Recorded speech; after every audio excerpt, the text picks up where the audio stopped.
मैं जैसे जैसे आगे बढ़ रहा था, सड़क की चढ़ाई में इजाफा होता जा रहा था। मुझे अंदाजा था कि मुझे पठानकोट पहुंचने में कम से कम 1 घंटा लगेगा। खुदा न करे इतनी देर में रवि भागवत की हालत बिगड़ गई तो मेरी सारी मेहनत मिट्टी में मिल जाएगी। ये अंदेशा जहन में आते ही एक्सेलरेटर पर मेरे पांव का दबाव बढ़ने लगा। ताहम बार बार सड़क के बल खाते मोड़ के बायस मुझे एहतियातन एक बार फिर रफ्तार कम करनी पड़ी। अपनी बेबसी पर मुझे झुंझुलाहट महसूस हो रही थी। फिर मैंने अपने आप को पुरसुकून रखने की कोशिश की। खालिक कायनात ने अगर उसकी जिंदगी लिखी है तो घंटे आधे घंटे देर से अस्पताल पहुंचने पर भी उसका कुछ नहीं बिगड़ेगा, और अगर उसका आखिरी वक्त आ गया है तो मेरी जल्दबाजी उसके किसी काम नहीं आएगी। अलबत्ता अंधाधुंध भगाने के चक्कर में गाड़ी किसी खाई में जा गिरी तो उसके साथ साथ मैं भी आखिरी सफर पर रवाना हो जाऊंगा। ये ख्याल आते ही मैं गाड़ी पूरी तरह काबू में करके हमवार अंदाज में ड्राइव करने लगा, मगर मेरा इत्मीनान ज्यादा देर बरकरार नहीं रहा। कोई 20-25 मिनट चलने के बाद गाड़ी ने ऐसा झटका खाया जैसे इंजन ने हिचकी ली हो। इस नई पेशरफ्त के साथ मेरे दिलो दिमाग में तशवीश पैदा होने लगी। एक अंदेशे ने बिजली की तरह मेरे आसाब को झटका दिया। मैंने गाड़ी की रफ्तार कुछ कम कर दी। मेरा दिल तेज तेज धड़क रहा था। मेरे अंदेशे को तकवीत मिलने में ज्यादा देर न लगी। कोई 1 मील का फासला तय करते ही इंजन ने एक बार फिर हिचकी ली। उसके साथ ही गाड़ी ने पहले से भी ज्यादा जोर से झटका खाया। मुझे अपना खदशा यकीन में बदलता महसूस हुआ। मैंने दिल ही दिल में दुआ की कि मेरा खदशा गलत साबित हो और मामला कुछ और निकले, मगर मेरी खुशउम्मीदी बारावर नहीं हुई। गाड़ी अब हर 40-50 गज के बाद खांसते हुए बार बार झटके ले रही थी।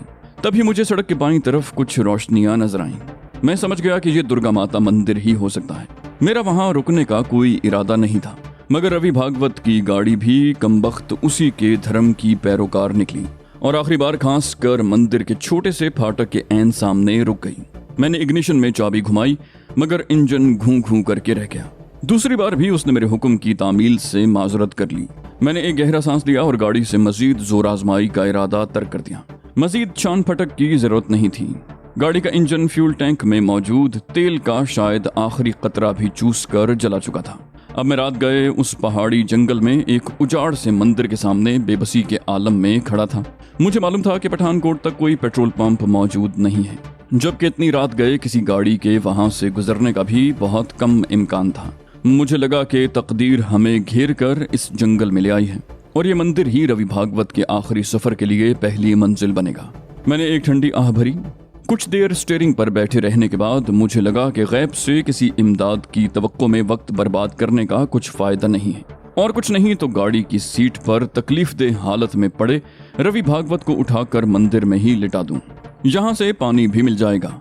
मैं उसके मुंह पर छपके मारकर होश में लाने की कोशिश भी कर सकता हूँ। क्या पता शिफा देने वाली ज़ाते बारी को इस पर रहम आ जाए। मैंने रवि भागवत को दोनों बाजुओं में उठाया और मंदिर के खुले फाटक से अंदर दाखिल हुआ। छोटे से बागीचे के दरमियान से गुजरने वाली रविश ने मुझे एक साहिबान से आगे छोटे से चौकोर हॉल में पहुंचा दिया। सामने ही दाईं तरफ एक ताक में बड़ा सा चिराग रोशन था, जिसकी जर्द रोशनी में पत्थर के बब्र शेर पर सवार दुर्गा माता की 8 हाथों वाली मूरत अजीब पुरहैबत नजारा पेश कर रही थी। मैंने रवि भागवत को चिराग वाले ताक के करीब दबीज दरी पर लिटा दिया और फिर शॉटगन लेने के लिए गाड़ी की तरफ चला गया। वापसी पर नीम तारीख साहिबान में एक तरफ 2 बड़े और एक छोटा मटका नजर आया। मैं सीधा उनकी तरफ बढ़ा। हिलाकर देखते ही मुझे पता चल गया कि इन मटकों में अच्छा खासा पानी मौजूद है। वो तीनों मटके चिकनी मिट्टी की गोंडियों से ढके हुए थे, जो पानी पीने के बर्तन के तौर पर इस्तेमाल होती होंगी। मैंने छोटा मटका कुंडी समेत उठाया और मंदिर के मरकजी हॉल की तरफ बढ़ा। मैंने दरवाजे में कदम रखा ही था कि ठिठक कर रुक गया। मैंने देखा कि कोई शख्स दरी पर दराज रवि भागवत के पास 2 जानू बैठकर गहरी तवज्जो से उसका जायजा ले रहा था। ये मंजर मेरी अक्ल चकराने के लिए काफी था। मैं रवि भागवत को लेकर हॉल में दाखिल हुआ था तो उस वक्त मुझे वहां दुर्गा माता और उसकी सवारी शेर के अलावा कोई नजर नहीं आया था। मगर अब ये पुरस्कार शख्स अचानक जाने कहां से आन टपका, जो अब इतनी महवियत से रवि भागवत का जायजा ले रहा था कि उसे मेरी आहट भी महसूस नहीं हुई। मैंने जरा तवज्जो से देखा तो कोई 60 साल का वो गहरी सांवली रंगत का शख्स हुलिये से कोई साधु संत दिखाई दिया। उसका लिबास मोटे कपड़े का मगर साफ सुथरा था। मेरे देखते ही देखते उसने रवि भागवत की गुद्दी के नीचे बायां हाथ रखकर सर थोड़ा ऊपर उठाया और फिर एहतियात से खोपड़ी के मुख्तलिफ हिस्से दबाकर जायजा लेने लगा। फिर उसने गोया अपने जहन में पैदा होने वाले किसी सवाल के जवाब में हाँ में गर्दन हिलाई, जैसे उसे मामला समझ में आ गया हो। मैं उसे पूछने ही वाला था कि वो कौन है, मगर इससे पहले मुझे उसकी संजीदा और गंभीर आवाज सुनाई दी। वो नापुख्ता से पंजाबी लहजे में पूछ रहा था, ये कौन है बाबू? इसके सर में चोटें कैसे लगीं? उसके गैर मुतवक्के अंदाज में मुखातिब करने पर मैं चौंका। इसका मतलब है वो हॉल में मेरी आमद से आगाह हो गया था, मगर उसने पलट कर देखने की कोशिश नहीं की। इसका वाज़े मतलब ये भी था कि उसने मुझे रवि भागवत को लाते हुए अच्छी तरह देख लिया था, इसलिए उसे बखूबी इल्म था कि मैं ही वापस आया हूँ। ताहम उस वक्त मेरा जहन तेजी से उसके सवालों के मुनासिब जवाब तलाश कर रहा था। वो ये समझ चुका था कि रवि भागवत सर पर जर्ब लगने की वजह से होश में नहीं है, मगर उसने ये भी तयन कर लिया था कि उसकी खोपड़ी पर एक से ज्यादा जरबें लगी हैं। उसके सामने डाकुओं वाला मामला बयान करने की कोई गुंजाइश नहीं थी, लिहाजा मुझे सोच समझ कर कहानी तराशनी थी। फौरन जवाब देने की बजाय मैं उन दोनों के पास जाकर आलती पालती मार कर बैठ गया और फिर पंजाबी लहजे वाली हिंदी में बोला, भगवान जाने इस मजलूम पर क्या गुजरी है महाराज। खानपुर के बाजार में मेरी किताबों कॉपियों की दुकान है। शाम ढले मैं दुकान बंद करके अपनी साइकिल पर गांव में जा रहा था कि सड़क किनारे ये कार खड़ी नजर आई। मैंने हाल पूछने के लिए ये साइकिल रोकी तो ये बाबू ड्राइविंग सीट पर बेसुध पड़े थे। ये बंदूक पिछली सीट पर थी। साधु ने मेरी बात सुनकर हाँ में गर्दन हिलाने पर इक्तफा किया। इस पर मैंने अपनी मनगढ़ंत कहानी आगे बढ़ाई। मैंने कहा, मैं कुछ साल पहले जालंधर में काम करता था, तो वहां मेरे मालिक ने मुझे गाड़ी चलानी सिखा दी। मैं इस बाबू को इसी की गाड़ी में खानपुर के एक सियाने के पास ले गया। उसने बताया कि बाबू को शायद किसी ठग या लुटेरे ने सर में लाठी मार कर बेहोश कर दिया है और इसकी जेबें खाली करके फरार हो गया है। मेरी बात सुनकर साधु ने एक हुनकारा भरने पर इक्तफा किया और सर हिलाकर मुझे बात जारी रखने का इशारा किया। मैंने संजीदा लहजे में कहा, वो सियाना बेचारा कई घंटे इसे होश में लाने की कोशिश करता रहा। आखिरकार उसने हार मान ली और कहा कि बाबू के सर में लगने वाली चोटें काफी खतरनाक हैं, इसे जल्द से जल्द किसी बड़े अस्पताल ले जाना पड़ेगा, वरना इसकी जान भी जा सकती है।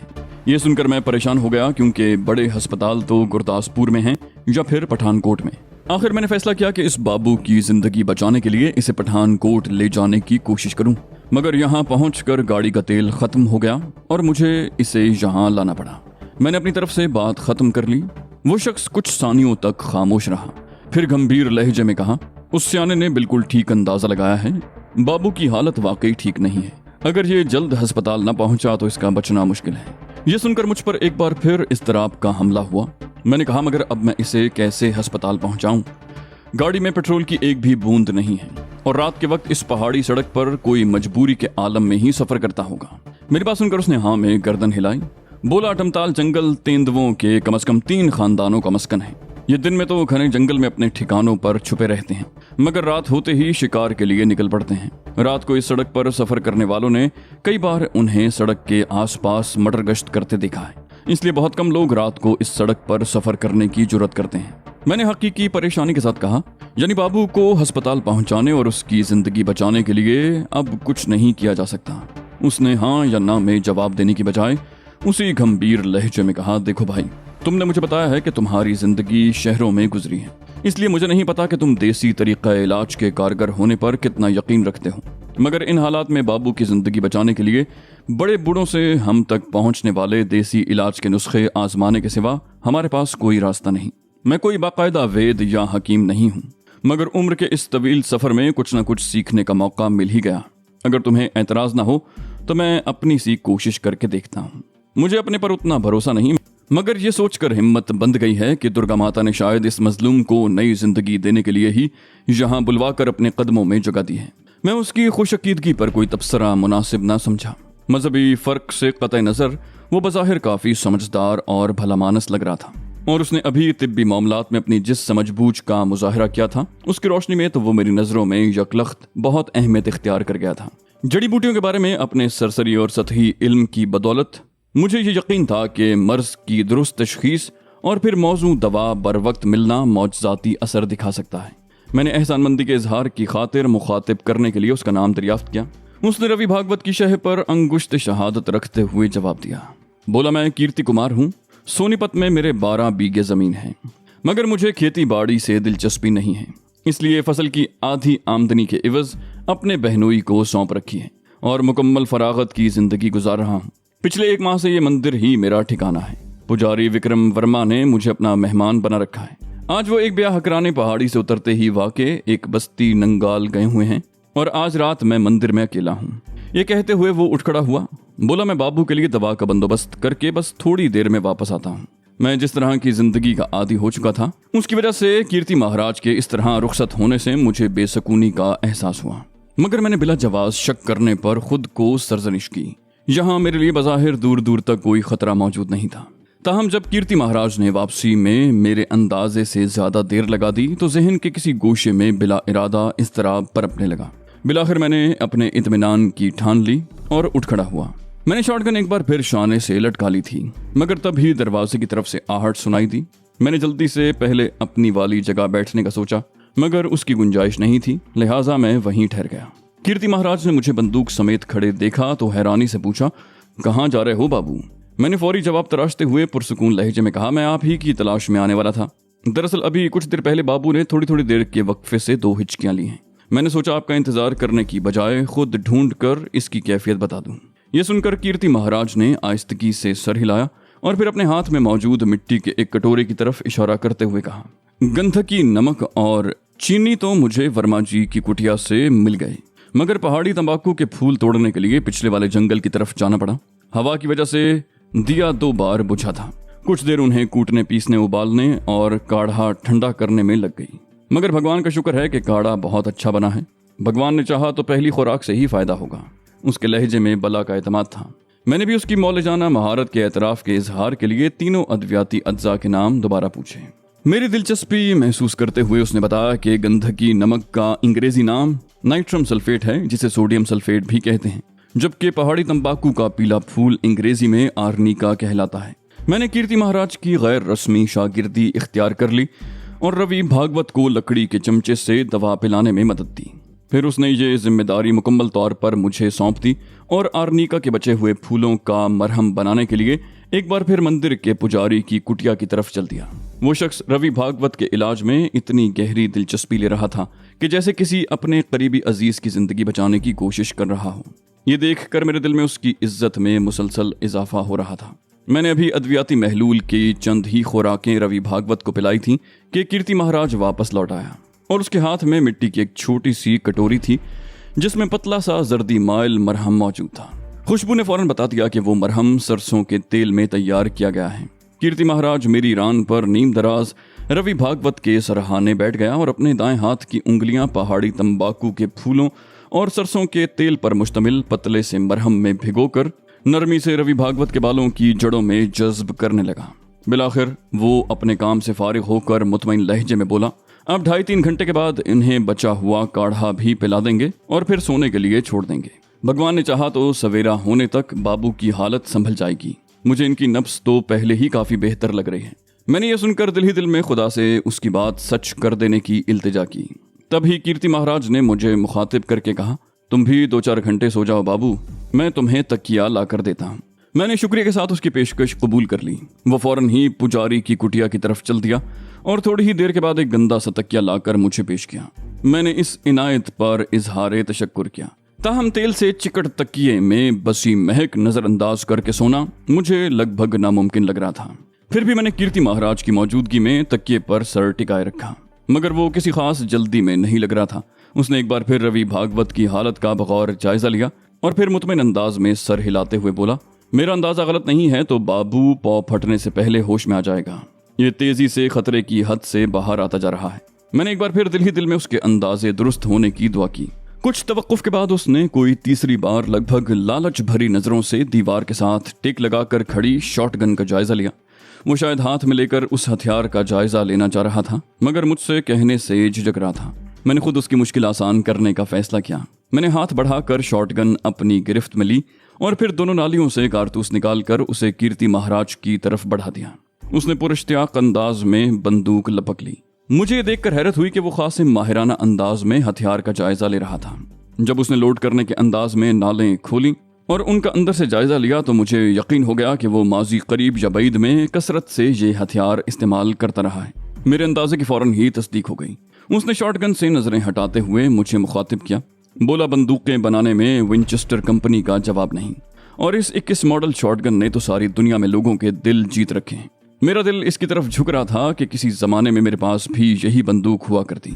भगवान मुझे माफ़ करे, अपने शिकार के शौक की खातिर मैंने सैकड़ों जंगली जानवरों और परिंदों की जान ली है। फिर जब ईश्वर ने मुझे समझ दी तो मैंने इसे जलाकर हमेशा के लिए तौबा कर ली। मैंने उसके मजहबी जज्बात और अदम तशद्दुद के फ़लसफ़े को ठेस पहुंचाने से बचने की हर मुमकिन कोशिश करते हुए कहा, सिर्फ अपना शिकार का शौक पूरा करने के लिए मासूम जानवरों की जान लेने के तो मैं भी हक में नहीं हूँ, मगर खतरनाक दरिंदों से और उनसे भी ज़्यादा इंसानों से बचाव के लिए तो हथियार रखने ही पड़ते हैं। अब यही देख लो, ये गाड़ी दुर्गा माता के चरणों में बंद होने की बजाय जंगल में तेंदुओं की सरगर्मी वाले किसी मकाम पर ठहर जाती और ये हथियार साथ ना होता तो लेने के देने पड़ जाते। मेरी बात सुनकर कीर्ति महाराज ने गैर मुतवक्के तौर पर हाँ में सर हिलाया और फिर संजीदा लहजे में कहा, तुम ठीक कह रहे हो बाबू, इस जंगल में तेंदुओं के लिए शिकार की किल्लत है। कोई अकेला बदनसीब उनके गहरे में आ गया तो वो हड़प करने में देर नहीं लगाएंगे।